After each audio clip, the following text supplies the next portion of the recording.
புதுக்கோட்டை மாவட்டத்தில் திருமயம் மதுரை சாலையில் 10 கிலோமீட்டர் தொலைவில் உள்ள துர்வாசபுரம் சுந்தரேசுவரர் கோயில் பைரவருக்கு பிரபலமான ஸ்தலமாகும். துர்வாச முனிவர் சிவலிங்கத்தை வழிபட்டதால் இவ்வூர் துர்வாசபுரம் என பெயர் பெற்றது.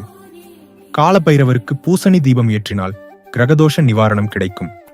ஒரு காலத்தில் மன்னர் பைரவரின் பிரசாதத்திற்கு முன்னுரிமை கோரியதால் நோயுற்று மன்னிப்பு கேட்ட பின் குணமடைந்தார். இதனால் இங்கு பிரசாதம் வழங்கும் முறைக்கும் சிறப்பு விதி உள்ளது. அஷ்டமி, அமாவாசை நாட்களில் யாகம் நடக்கிறது. இந்த கோயில் பைரவர் கோயில் என்றே பிரபலமாக அழைக்கப்படுகிறது. ஆணி திருமஞ்சனம், கார்த்திகையில் சம்பகசூர சஷ்டி, பங்குனியில் திரியம்பகாஷ்டமி போன்றவை திருவிழாவாக இருக்கும். கல்வி, பணியில் சிறக்கவும் குழந்தை பேருக்காகவும் இங்கு பிரார்த்தனை செய்து சுவாமிக்கு புனுகு, சவ்வாது சாத்தியும் பைரவருக்கு வடைமாலை அணிவித்தும் வேண்டிக் கொள்கிறார்கள். தேய்பிறை அஷ்டமி வழிபாடு செய்து பிரார்த்தனை நினைவெறியதும் மண்ணாலான நாய் சிலை காணிக்கையாக வழங்குகிறார்கள்.